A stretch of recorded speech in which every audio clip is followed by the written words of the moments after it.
మనసుని కూడా పూజలో అలాగే తీసుకొస్తారు, మార్చి మార్చి తీసుకొస్తారు. ఎందుకని? కర్మ దేని కొరకు అంటే మనసుని నిగ్రహించడానికి ముందు సాధన అది. ఇప్పుడు పూజ చేసేటప్పుడు ఆవాహయామి కాసేపు చూశాడు, అలాగే చూడవే 1 గంట వరకు అంటే అది చూడదు. అందుకని ఏం చేస్తారంటే ఆవాహయామి కూర్చున్నావా, చాలా సంతోషం, ఇప్పుడు ఏం చేస్తామంటే పాదయోహో పాద్యంతో అర్పయామి, వాళ్ళిద్దరి పాదాల మీద నీళ్లు పోయి అంటే ఓ తామలపా కట్టుకుని ఇలా అన్నాను అనుకోండి, అయిపోయిందంటే అయిపోయింది. కానీ నేను మనసుతో చూశాను అనుకోండి, శంకరాచార్యులు వారు అంటారు సౌందర్యలహరిలో, కదాకాలే మాథ కదయ కలితాలక్తకరసం పిబేయం విద్యార్థీ తవ చరణ నిర్మీజన జలం ప్రకృత్యా మూకానామపి చ కవితా కారణతయా కథాదత్తే వాణి ముఖ కమలతాంబూల రసతాం అంటారు. నేను ఒక బంగారు పళ్ళెని తీసుకెళ్ళి అక్కడ పెట్టి శుద్ధ జలం ఓ బంగారు కలశతో మా ఆవిడ పట్టుకుంది అనుకోండి, అవన్నీ మీ ఇంట్లో ఉన్నాయా అనకండి, మానసికంగానే కదా. మా ఇంట్లో బంగారు కలశ లేకపోవచ్చు, బంగారు పళ్ళెలు లేకపోవచ్చు, మానసికంగా ఊహించడానికి కూడా దరిద్రమే. అవి మా ఇంట్లో ఎప్పటికి కొనుక్కుంటామండి, నేను అలా ఊహించనండి అంటే నేను చేయగలిగింది లేదు. పోని మానసికంగా నా భార్య బంగారు కలశతో నీళ్లు పట్టుకుంది, బంగారు పళ్ళెం స్వామివారి దగ్గరికి వెళ్ళి ఆయన పాదాల కింద ఇలా తొయ్యను కదా, స్వామి మీ పాదాల కింద బంగారు పళ్ళెం ఉంచుతాను అనుగ్రహించండి అన్నాను అనుకోండి, ఆయన ఏం చేయాలి? తన 2 పాదాలు ఇలా పైకెత్తాలా? పరాశర భట్టర్లు శ్రీగుణరత్నకోశంలో అంటారు, ఏకన్యంచనతిక్షమం మపరంచ ఆకుంచ పాదాంబుజం మధ్యే విష్టర పుండరీకమభయం విన్యస్య హస్తాంబుజం త్వాం పశ్యేమ నిషేదుషీం ప్రతికలంకారుణ్యకూలంకష స్పారాపాంగ తరంగమంబ మధురం ముగ్ధం ముఖం బిభ్రతీం అంటారు. ఇలా ఓ కాలు మడిచి కూర్చున్నటువంటి తల్లి, అమ్మ నీ కాళ్ళు కడుగుతానమ్మా, 2 కాళ్ళు పళ్ళెంలో పెట్టమ్మా అంటే ఏం చేయాలి ఆవిడ? నా కోసమని 2వ పాదం కూడా తీసి బంగారు పళ్ళెంలో పెట్టాలి. దాని నిండా మల్లెపూలు వేసి, అమ్మా అయ్యా మీ పాదాలు పెట్టండి అంటే వాళ్ళిద్దరూ పాదాలు పెట్టారు. నా భార్య నీళ్లు పోసింది. ఇప్పుడు ఆ నీళ్ళు ఎలా ఉంటాయి? తెల్లగానే ఉంటాయి. ఇప్పుడు నేను కుడి చేత్తో స్వామివారి పాదాలు అమ్మవారి పాదాలు కడిగాను. ఇప్పుడు వాళ్ళ పాదాలకి ఉన్నటువంటి లత్తుక కరిగి ఆ నీళ్లలోకి వెళ్ళింది. ఇప్పుడు ఆ నీళ్ళు ఎలా ఉంటాయి? కథాకాలే మాథ కథగలితాలక్తకరసం, ఎర్రగా అవుతాయి ఆ నీళ్లు. ఇప్పుడు వాళ్ళిద్దరి కాళ్ళు కడుక్కున్న నీళ్లు నేను ఉద్ధరిణితో చేతిలో పోసుకుని పిబేయం విద్యార్థీ తవ చరణ నిర్మీజన జలం, అమ్మా మీ కాళ్ళు కడుక్కున్న నీళ్ళు ఎప్పటికి తాగుతానమ్మా అని వాళ్ళిద్దరి పాదాలు అలా ఉండగా నేను ఆ నీళ్లు తీసుకుని కుడి చేతిలో పోసుకొని 3 మాటలు లోపలికి పుచ్చుకున్నాను అనుకోండి, అవి ఎంత సుగంధభరితంగా ఉంటాయి ఆ పాదములు కడిగిన నీళ్లు. పుచ్చుకుని మళ్ళీ సేవ చేయడానికి కడుక్కొని, అమ్మ కాళ్ళు పైకెత్తండి అని మెల్లిగా పళ్ళెం తీసి పక్కన పెట్టి నా భార్య బిడ్డలు తీర్థం పుచ్చుకోవడానికి నా ఉత్తరీయం తీసి మెత్తగా ఇద్దరి పాదాలు ఒత్తాననుకోండి, ఇప్పుడైంది ఉపచారం. పాదయోహో పాద్యం సమర్పయామి, ఇప్పటికైంది. అదే చేస్తూ కూర్చో అన్నాను అనుకోండి, వింటుందా మనసు? బాబాయ్ ఎంతసేపు కడగమంటా ఉంటుంది, ఎటో పోతుంది. ఇప్పుడు నేను చెప్తున్నప్పుడు మీరు బాగా పట్టుకోండి సుమా, నేను ఇది చెప్తున్నప్పుడు మీకు తెలియకుండా మీరు చేస్తున్నారు ఈ ఉపచారాలు. మీ అందరూ కూడా నేను ఇది చెప్తున్నప్పుడు మీకు తెలియకుండా మీరు చేసేస్తున్నారు. ఎందుకో తెలుసా? మీ మనసు అక్కడ ఉంది. మీరందరూ నిజంగా ఇవ్వాల్టి రోజు సాయంకాలం పరదేవత యొక్క పాదములు కడిగి నీళ్లు పుచ్చుకున్నారనే కామాక్షి పరదేవత అనుగ్రహిస్తుంది. ఎందుకనంటే మనసు ప్రధానం. ఇప్పుడు అది అయింది, సరిపోయిందా? ఆచమనీయం సమర్పయామి, మనసుకి వ్యవధానం ఇస్తారు. ఎందుకంటే అది మళ్ళీ విసుగెత్తిపోయి ఎటో వెళ్ళిపోకుండా. ఇప్పుడు నేను ఆచమనీయం సమర్పయామి అనే ముందు అరే పాదయోహో పాద్యం సమర్పయామి అన్నాను, కాళ్ళు కడగలేదు, అసలు కాళ్ళు నేను చూడనే లేదు ఇవాళ. నేను వాళ్ళిద్దరివి 4 పాదాల వంక నేను ఎక్కడ చూశాను, కాళ్ళు ఎక్కడ కడిగాను, ఏమిటి తర్వాత ఉపచారానికి వచ్చేసాను, మరి ఏమైంది ఆ సమయంలో ఏం చేశాను అంటే మళ్ళీ అదే చెప్తుంది. ఏనుగు తన కాలు కట్టడానికి తన కాలు తానే అందించినట్టు నువ్వు ఇది చెప్పే సమయానికి నేను ఆఫీసులో ర్యాక్లో పెట్టి బీరువాలో పెట్టకుండా వచ్చేసినటువంటి ఫైల్ గురించి ఆలోచిస్తున్నాను, మంత్రం మాత్రం దాటిపోయిందని గుర్తు చేస్తుంది. అక్కడ చేయవలసినప్పుడు ఇంకోటి ఆలోచిస్తావు, ఇక్కడ చేయవలసినప్పుడు ఆఫీస్ గురించి ఆలోచిస్తావు. నీకు ఇదో అలవాటు అయిపోయింది, దిక్కుమాల అలవాటు, రా వెనక్కి అని మళ్ళీ తీసుకొచ్చి మళ్ళీ పాదయోహో పాద్యం స్వామి క్షమించండి సరిగ్గా కాళ్ళు కడగలేదు అని మళ్ళీ కాళ్ళు కడిగారనుకోండి. ఇప్పుడు మీ మనసు అక్కడ నిలబడలేదన్న విషయం మీకు ఇందాక ఒకసారి అర్థమైందా? మీ మనసు నిలబడలేదన్న విషయాన్ని మీరు గుర్తెరిగినప్పుడు మీరు బెంగ పెట్టేసుకొని నా మనసు నా మాట వింటలేదండి, నా మనసు నిలబట్టలేదు, ఏకాగ్రత కుదరట్లేదని మీరు బెంగ పెట్టేసుకుంటారా? మనసు కుదురుకునేటట్టుగా చెయ్యడానికి కర్మ సాధనమా నాకు చెప్పండి. కర్మ అంటే పని. ఇప్పుడు పూజ దానికి సాధనమైంది. ఇప్పుడు నేను ఆచమనీయం సమర్పయామి, ఇప్పుడు నువ్వు సరిగ్గా ఉండు సుమా, అటు ఇటు వెళ్ళిపోకే, ఆచమనీయం ఇస్తున్నాం. నువ్వు మనం చేస్తే ఎలా చేస్తాం? 3 మాటలు పుచ్చుకుంటాం. స్వామికి ఎలా ఇవ్వాలి? 3 మాటలు ఇవ్వాలి. 3 మాటలు ఇచ్చినప్పుడు ఆయన ఇలా పడతారు, పట్టినప్పుడు ఇవి ఉంగరాలు ఉంటాయి, ఆయనకి ఎర్రగా ఉంటుంది చెయ్యి, ఆయన ఇలా పుచ్చుకుంటారు. పుచ్చుకున్నప్పుడు చప్పుడు చేయరు, ఆయన ఇలా చెయ్యి దగ్గర పెట్టి తీసుకుంటుంటే ఆయన ఉంగరాలు కనపడతాయి. ఆయన ముఖానికి అడ్డంగా చెయ్యి వెడుతుంది, ఎంత అందంగా ఉంటుందో అనుభవించు అని 3 మాటలు వేశారనుకోండి, ఈ కన్ను చూస్తుంది, లో కన్ను, అప్పుడు వచ్చి మళ్ళీ నిలబడుతుంది. మీరు ఎంతసేపు మనస్సుని మంచి కర్మ చేత అరికడుతున్నారో అంతసేపు అది అక్కర్లేని విషయాల వైపు పరిగెత్తడం ఆప్ చేసింది. అవునా కాదా? నేను అన్న మాట బాగా పట్టుకున్నారో లేదో మీరు? మీరు అరికట్టకపోతే, ప్రయత్నపూర్వకంగా దానికి మీరు ప్రమాదరహితమైన వస్తువుని అందించకపోతే, మనసుకి పసిపిల్లకి భేదం ఉండదు, అది ప్రమాదకరమైన వస్తువుని పట్టుకుంటుంది. తల్లి ఉందనుకోండి, ఓ పిల్లవాడు ఉన్నాడు అనుకోండి, వంట చేసుకుంటూ ఉంటుంది. అమ్మ ఏం చేస్తుందంటే ఓసారి ఇలా చూస్తుంది. అమ్మ అన్నిటికన్నా భయపడేది ఎప్పుడో తెలుసా? ఏ చప్పుడు చేయకుండా, ఏ మాట వినపడకుండా పిల్లాడు నిశ్శబ్దంగా ఉన్నాడు అనుకోండి, ఏదో తగలబెట్టేశాడు ఇంత నిశ్శబ్దంగా ఉన్నాడంటే అంటే. వాడు గడబిడగా ఉన్నాడు అనుకోండి, ఆవిడికి ధైర్యం, పర్వాలేదు మామూలుగా ఆడుకుంటున్నాడు. వాడు ఎప్పుడూ క్షేమకరమైన పని చేయడు. అందరూ సోఫాలో కూర్చుంటే వాడు సోఫా ఎక్కి గెంతుతాడు, అది ఇలా ఇలా తేలుతుంటే వాడికి సంతోషం. వెనక్కి పడ్డాడు అనుకోండి, ఏమవుతుంది? అందరూ వీప అనిస్తే వాడు దీని మీద కాలేసి దీని మీదకి ఎక్కి ఇట్నించాడు దూకుతాడు. ఏం చేస్తే ప్రమాదం వస్తుందో అదే చేస్తాడు. ఓ బ్లేడ్ అక్కడ ఉంటే అదే తీసి ఆడుకుంటాడు. అమ్మ ఏం చేస్తుంది? ఇవేవి అందకుండా చేసి క్షేమకరమైన వస్తువు వాడికి ఇస్తుంది. నువ్వు అసలు ఏమీ చేయడానికి వీల్లేదు, అలా కూర్చో అంటే వాడు కూర్చుంటాడా? వాడికి ఒక వంకాయ ఇస్తుంది, వాడు కాసేపు వంకాయ అటు తిప్పుతాడు, ఇటు తిప్పుతాడు, కొరుకుతాడు, కింద పడేస్తాడు, మీద పడేస్తాడు. అమ్మ నన్ను ఏమార్చింది అని కనిపెడతాడు, ఏడుస్తాడు. అమ్మ వంకాయ తీసేస్తుంది, తీసేసి ఓ అట్టముక్క కట్టుకొచ్చి దాని మీద ఏదో సీతాకోక చిలుక బొమ్మ చూపించి, నాన్న చూసావా సీతాకోక చిలుక ఎంత బాగుందో, సాయంకాలం మనం తోటలోకి వెళ్ళినప్పుడు చెట్టు మీద ఎగురుతాయి ఆ సీతాకోక చిలుకే అనిస్తుంది. వాడు కాసేపు దాన్ని ఇలా చూస్తాడు, అలా చూస్తాడు, నాలుగు పెడతాడు, మూతి పెడతాడు, దాన్ని నాపుతాడు, ఆడుకుంటాడు. కాసేపు అది అమ్మ నన్ను ఏమార్చింది, మళ్ళీ ఏడుస్తాడు. అమ్మ ఇంకోటి తీసుకొస్తుంది, ఆఖరికి పడుకుంటాడు.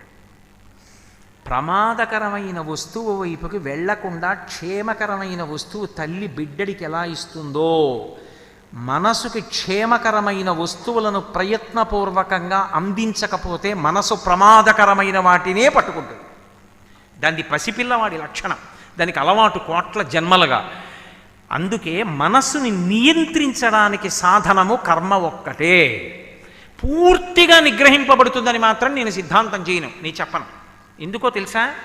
శంకర భగవత్పాదులంతటి వారు శివానంద లహరి చేస్తూ సదా మోహాటవ్యాం చరతి యువతీనాం కుచగిరౌ నటత్యాశాఖాస్వతజి ఝడితి స్వైరమభిత కపాలిన్ భిక్షో మే హృదయ కపిమత్యం తచపలం దృఢం భక్త్యా బద్ధ్వా శివభవదధీనం కురువిభో అంటారు. అది అత్యంత చపలం, అది వెళ్ళిపోతుంది, దాని అలవాటు. అది దానికున్న ఇంకొక గొప్ప శక్తి ఏమిటంటే అది యాంత్రీకరణ చేస్తుంది. యాంత్రీకరణము అన్న మాటకి అర్థం ఏమిటంటే 5 నిమిషాలు మీరు ఏదైనా చేశారనుకోండి, అలాగే చెయ్యే అని వెళ్ళిపోతుంది.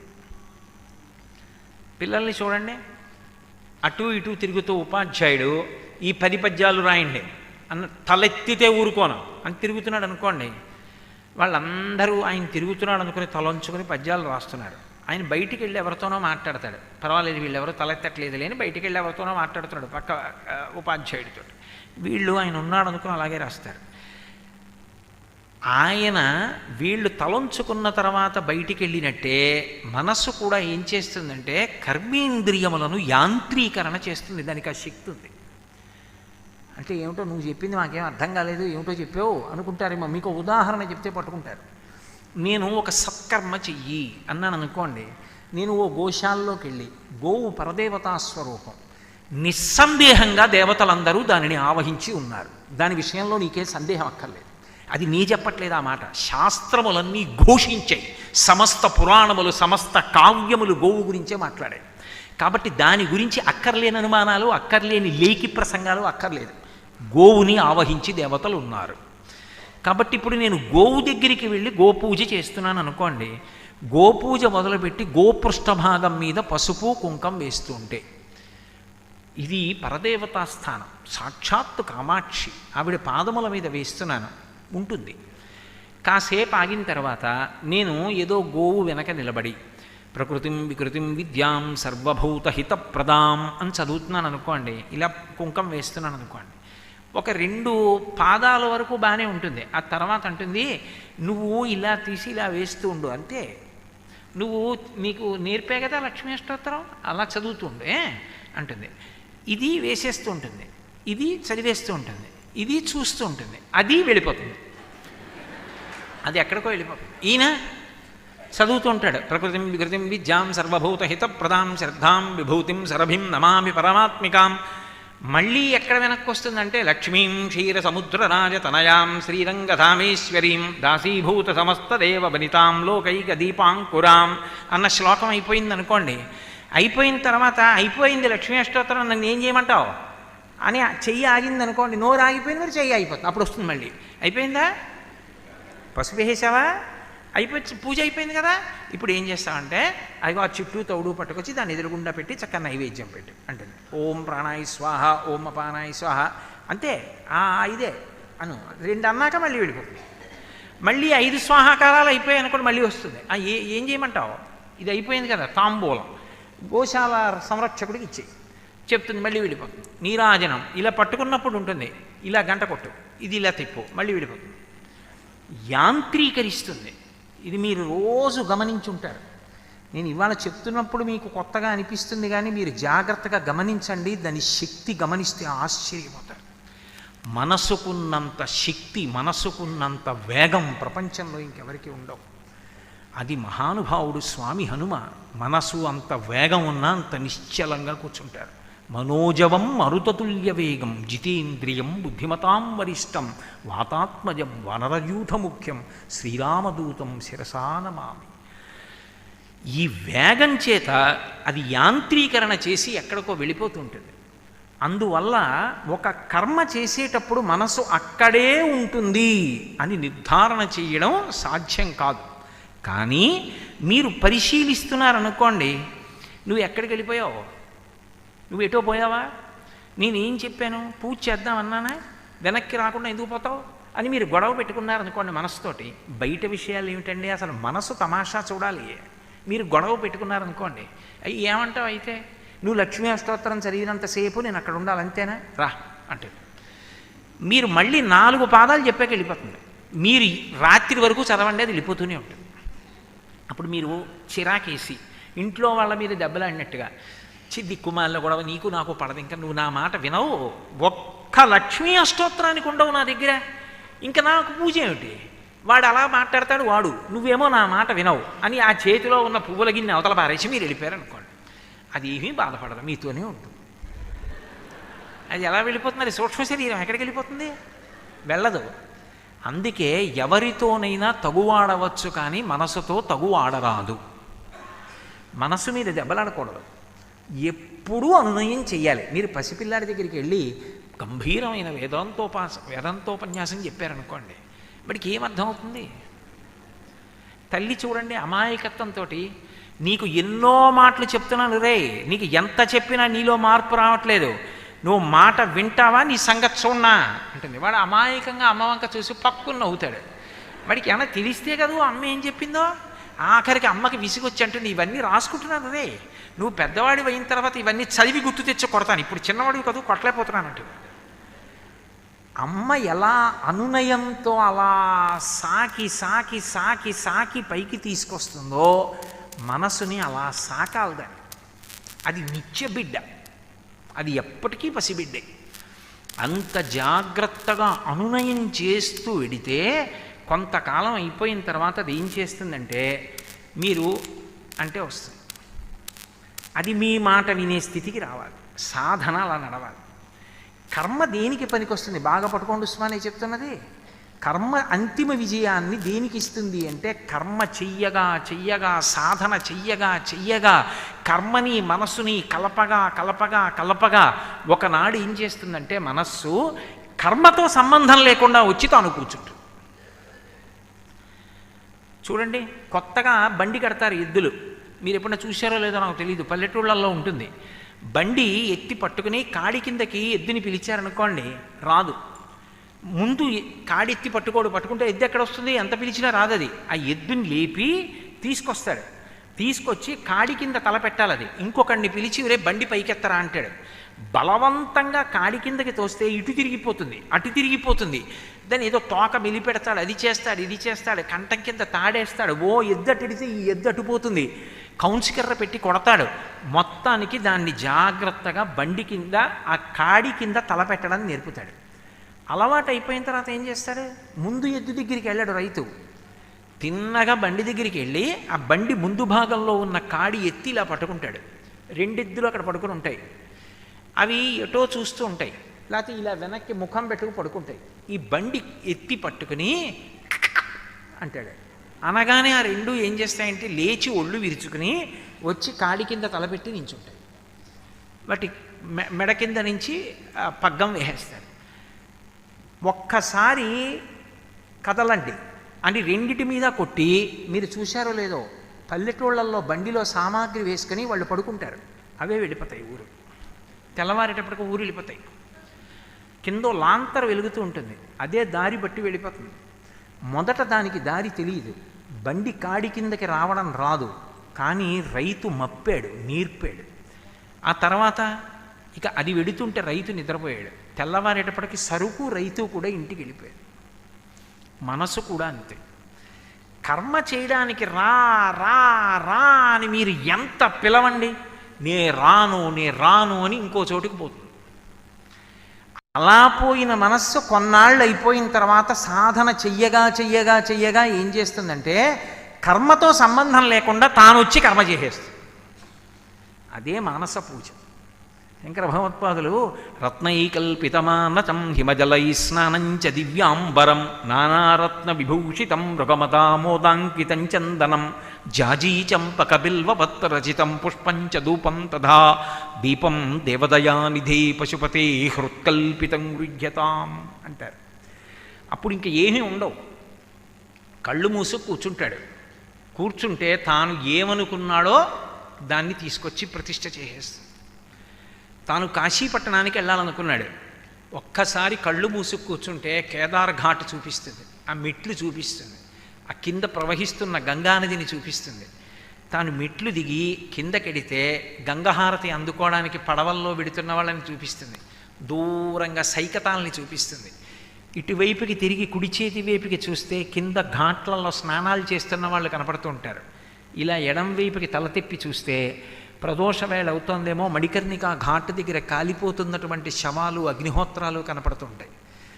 చీకటిగా ఉంటుంది. ఆ దూరంగా బ్రిడ్జి ఒకటి కనపడుతూ ఉంటుంది. ఈ గూడికి వెళ్ళిపోతున్నటువంటి పక్షులు కనపడుతూ ఉంటాయి. నీటి పక్షులు పెద్ద పెద్ద వలయాల కింద నీటి మీద వాలి వెళ్ళిపోతూ ఉండడం కనపడుతూ ఉంటుంది. తాను వెళ్ళి ఆచమనం చేసి సంకల్పం చెప్పుకొని గంగలో మునిగి లేచి ఒళ్ళు తుడుచుకొని ధావళీ కట్టుకొని కాశీ అంతరాలయంలోకి వెళ్ళి విశ్వనాథుడి శివలింగం ముందు పద్మాసనం వేసి కూర్చుంటే భార్య ఇలా అనేటప్పటికీ పాలగిన్నిస్తే ఆ బంగారు పాత్రతో పాలగిన్నె పట్టుకుని శివలింగం మీద పోస్తుంటే దోమతెర కట్టినట్టు తెల్లటి చారలు పడుతూ పాలు జారిపోయినట్టు, మళ్ళీ శుద్ధజల పాత్ర అందుకుని నీళ్లు పోస్తుంటే తెల్లటి పాలన్నీ కడగబడుతూ పాలు కిందకి జారిపోయి పానవట్టం మించి వెళ్ళిపోయినట్టు, పెరుగు పైకెత్తి పోస్తే బిళ్ళల బిళ్ళల కింద ఒళ్ళో పడతాయి. అందుకని పాత్ర కిందకి దింపి చెయ్యాలి పెరుగు. ఆ పెరుగు పాత్ర శివలింగానికి దగ్గరగా పెట్టి చేస్తుంటే బిళ్ళల బిళ్ళలుగా జారి కింద పడి సన్న దారాల్లా గీతలు పడతాయి. ఆ గీతలు పడిన శివలింగం, దాని మీద మళ్ళీ నీళ్లు పోస్తే పెరుగంతా జారిపోయి అక్కడక్కడ ఉండిపోయిన బిళ్ళలు, చేతిలో తేనె పాత్ర పట్టుకుని శివలింగం మీద పోస్తుంటే పల్చటి ఎర్రటి బట్ట కట్టినట్టు ముద్దగా తేనె జారుతున్నట్టు. వెంకటాచలంలో అభిషేకం చేస్తే అందులో పెద్ద పెద్ద దానిమ్మ గింజలు కలిపి చేస్తారు. ఆ గింజలు తేనెతో పాటు బరువుగా స్వామి శివలింగం మించి జారుతుంటే ఏదో ఆ రావణాంతఃపురంలో ఉన్నటువంటి తెర రత్నాలతో పొదగబడి గాలికి కదిలినంత అందంగా శివలింగం మించి తేనెతో పాటు జారుతున్న దానిమ్మ గింజలు. దాని మీద నీరు పోస్తే తేనంతా కిందకి జారదు. దాని మీద ఇలా వలయాలు వలయాలుగా గీతల్లా ఏర్పడి జారిపోయినటువంటి తేనె. ఆ పైన పంచదార వేస్తే గోడుగా నిలబడుతుంది, శివలింగం అంతా అంటుకోదు. ఇలా కొద్దిగా నీళ్లు పోయిగానే పంచదార అంతా తడిసి ముద్దలా అయిపోయి ముద్దలు ముద్దలుగా కిందకి జారిపోయి పానవట్టం మీద నిలబడుతుంది. అప్పుడు ఒకసారి శుద్ధజలం ఎడంచేత్తో పోస్తూ పానవట్టం కడిగేసి అభిషేకం అయిపోయిన తర్వాత శివలింగం తుడిచి విభూతి పెట్టి గంధం పెట్టి బొట్టు పెట్టి జాజిపూలు భార్య అక్కడ పెడితే ఇలా చేత్తో తీసి ఓం నిధనపతయే నమః, ఓం నిధనపతాంతికాయ నమః, ఓం ఊర్ధ్వాయ నమః అని పూజ చేస్తుంటే శివలింగానికి తగిలేవన్నీ పానవట్టం మీద పడుతుంటే మనసులో చూస్తూ ఆనందపడిపోతూ పూజ చేస్తుంటాడు. ఎక్కడున్నాడు? కాకినాడ నుంచి చెన్నై వస్తున్నాడు. ఎవరికి? చుట్టూ చూసేవాళ్ళకి. నిజానికి తాను ఏం చేస్తున్నాడు? ఆ ప్రదోష వేళలో కాశీ విశ్వనాథుడికి జాజిపూలతో పూజ చేసి అభిషేకం చేస్తున్నాడు. ఇందాక ఏం చేసింది? నామం చెప్తాను పువ్వులేస్తాను రావే అంటే ఎటో పోయింది. ఇప్పుడు ఏం చేసింది? పదార్థం లేదు, శివలింగం లేదు. పదార్థాన్ని శివలింగాన్ని కూడా తెచ్చి అక్కడ పెట్టేసి కాశీ వెళ్ళిపోయి విశ్వనాథలింగానికి అభిషేకం చేసి అనుభూతిని అనుగ్రహించేసింది. ఎవరు? ఆ మనసే. దాన్ని లొంగదీయడానికి ప్రథమ సాధనం ఏదైంది? దాని వేగాన్ని నియంత్రించడానికి కర్మ కారణమైంది. అందుకు పట్టాభిషేకం చేసింది శాస్త్రం కర్మకి. ఇప్పుడు ఆ కర్మ ఏం చేసిందంటే మనసు యొక్క వేగాన్ని నియంత్రించింది. మనసుకి ఒక ఆలంబనాన్ని ఇచ్చింది, అది పట్టుకోవడానికి ఒక సాధనాన్ని ఇచ్చింది. ఎందుచేత అంటే మీరు ఈ విషయం చాలా జాగ్రత్తగా పట్టుకోండి. ఒక కర్మ ఉన్నది అంటే కర్మకి ముందు ఒక సంకల్పం ఉంటుంది. సంకల్పము లేని కర్మయ్య కాకతాళీయం అంటారు. కాకతాళీయం అంటే చెట్టు మీద కాకి వెళ్ళినట్టు అలా ఉండవు కర్మలు.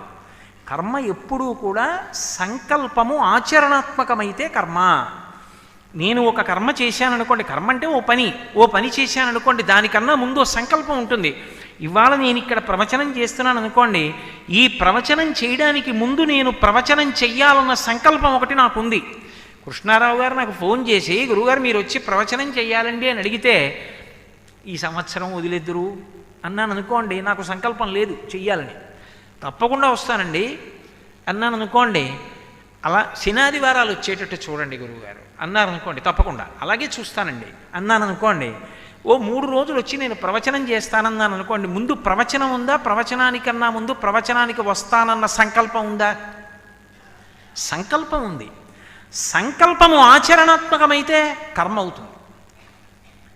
సంకల్పములు మంచివైతే సత్కర్మ జరుగుతుంది, సంకల్పములు దుష్టమైనవైతే దుష్కర్మ జరుగుతుంది కాదు. లోపల మనసులోంచి మంచి సంకల్పాలు వస్తున్నాయి అనుకోండి, నేను దేవీ నవరాత్రులు చాలా బాగా చెయ్యాలి, ఈ సంవత్సరం చాలా అద్భుతంగా చేద్దాం దేవీ నవరాత్రులు, సరస్వతీ పూజలకి ఏం చేద్దాం, మొట్టమొదటి రోజు ఏం చేద్దాం, అభిషేకం రోజున ఏ పదార్థాలు వాడదాం, ఎంత బాగా చెయ్యాలని శాస్త్రాలు చెప్పాయి అవన్నీ నేను ముందు ఒకసారి చదవాలి, చదివి నేను అంత బాగా చేద్దాం, ఏ రోజున ఏం చెయ్యాలి, అసలు ఆయుధ పూజ అంటే ఏంటి, ఇవన్నింటి గురించి తెలుసుకోవాలన్న సంకల్పం. ఆ ఒక్క పూజ చేయడానికి ముందు ఎంత సమయం నడిచింది, ముందు దాని గురించి తెలుసుకోవాలి, తర్వాత దానికి కావలసిన సంభారాలు సమకూర్చుకోవాలి, తర్వాత అక్కడికి వెళ్ళాలి, తర్వాత క్రియ. ముందు సంకల్పం ఉంది. మంచి సంకల్పం రావాలి అంటే మంచి విషయములు మనసులోకి వెడితే మంచి సంకల్పాలు చేస్తుంది, దుష్ట విషయములు లోపలికెడితే దుష్ట సంకల్పాలే చేస్తుంది. లోపలికి వెళ్ళడం అన్నది ఎలా వెడతాయి? దానికి 5 ద్వారాలు ఉన్నాయి. ఈ 5 ద్వారాల్లోంచి తీసుకుంటుంది. 5 రంధ్రాలు ఆ కన్నాల్లోంచి చూస్తూ ఉంటుంది. ఈ 5 కన్నాల్లోంచి మీరు ఏవి చూపిస్తున్నారో వాటిని లోపలికి పుచ్చుకుంటుంది. ఏవి పుచ్చుకుందో దానికి ప్రభావితం అవుతుంది. దేనికి ప్రభావితమైందో ఆ సంకల్పమే చేస్తుంది. ఏమిటి దానికి 5 కిటికీలు? కళ్ళు, ముక్కు, చెవి, నాలుక, చర్మము. ఈ కళ్ళతో నేను అదే పనిగా వేటిని చూస్తున్నానో దాని వలన ప్రభావితం అవుతుంది మనసు. నేను ఏదో చూడకూడని దాన్ని అదే పనిగా చూశాను అనుకోండి, మనసు దుష్ట సంకల్పం వైపుకి సంకల్పం చేస్తుంది. వినకూడనిది వింటున్నాను అనుకోండి, దుష్టమైన విషయం మీద సంకల్పం చేస్తుంది. దాని తప్పు కాదు.